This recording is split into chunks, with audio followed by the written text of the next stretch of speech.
ነግራችሁ 5 ነገሮች ኮንፊደንሳችሁን በውስጥ እየገደሉት ነው። እነሱም መጀመሪያው ራስን ከሌሎች ጋር ማወዳደር። ራሳችሁ ከሌሎች ጋር ማወዳደር የለባችሁም። ይሄ የምላችሁ ደግሞ በሶሻል ሚዲያዎች ላይ ስክሮል ስታደርጉ በጣም ሰክሰስፉል የሆኑ ሰዎች ታያላችሁ። ኮምፔር ማድረግ ስትጀምር ኮንፊደንስ ያኔ መውረድ ይጀምራል። ዩር ኪሊንግ ዩር ኮንፊደንስ ስታርቲንግ ፍሮም ዳት ዴይ። ይሄ በጥናት የተረጋገጠ ነገር ነው እያወራው ያለው እና ሌላኛው ምንድን ነው አሉታዊ የሆኑ ነገሮችን መናገር። እኔ በቂ አይደለሁም፣ እኔ እኮ ፈሪ ነኝ፣ ስቴጅ ወጥቼ መናገር አልችልም፣ ኮንፊደንስ የለኝም እያልክ ራስህን በኔጌቲቭ ማሳመን፣ በኔጌቲቭ ነገር ማለት ነው። ስለዚህ ደደብ ነኝ፣ እኔ አልችልም ምናምን ማለት ማቆም አለባችሁ። ምክንያቱም እናንተ ኮንፊደንት ኢናፍ እንዳልሆናችሁ ራሳችሁን እያሳመናችሁ ያላችሁ፣ ይህንን ማወቅ አለባችሁ።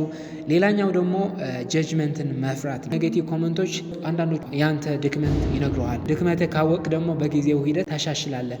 ስቴጅ ካልወጣ ኤክስፖዝ ካልሆንክ ወደ ሶሻል ሚዲያው ወይም ደግሞ ወደ ስቴጅ ግን ድክመትም እንኳን ምን እንደሆነ ችግርም አታውቀው። ገባችሁ አይደለም?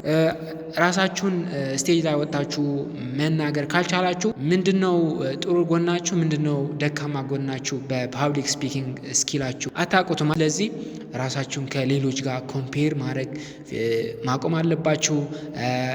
ኔጌቲቭ ሰልፍ ቶክ የሆነም ማቆም አለባችሁ።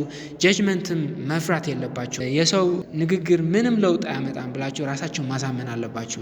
ሌላኛው ደግሞ 11ኛና 12ኛ ክፍል እያለው በጣም ያስቸግረኝ የነበረው ነገር ፐርፌክሽኒስት መሆን፣ 100% ፐርፌክት ለማድረግ መጣር ማለት ነው። No one is perfect in this world። ማንም ሰው ፐርፌክት አይደለም። ሰው ይህንን ማወቅ አለባችሁ። ስህተት ከሰራችሁ ኢትስ ኦኬ፣ በጊዜ ሂደት አሻሽለዋለሁ፣ ይሄ ሞመንተም ፑሽ አድርጌዋለሁ፣ ካሁን በኋላ ደግሞ የተሻልኩ ሰው እሆናለሁ እያልክ ራስህን ኮንፊደንስን ቡስት ማድረግ ነው። ሌላ ማንም ሰው እንደዛ ሚልህ የለም ራስህን ካላመን። ስለዚህ ፐርፌክሽኒስት መሆን ማቆም አለባችሁ።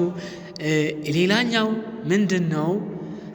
ይሄ አብዛኛው ሰው ሲናገረው አልሰማም፣ ግን ስፔሻሊ የተለያዩ የብልግና ቪዲዮዎች ማየት ኮንፊደንስን በሳይለንት ይገድለዋል። ይሄ ፖርኖግራፊ ማየት በቃ እዛ አዲክት እንድትሆን ነው የሚያደርግ።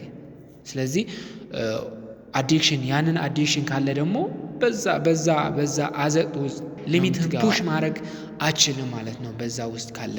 ስለዚህ ማድረግ ያለብህ ያንን ነገር ማቆም ነው።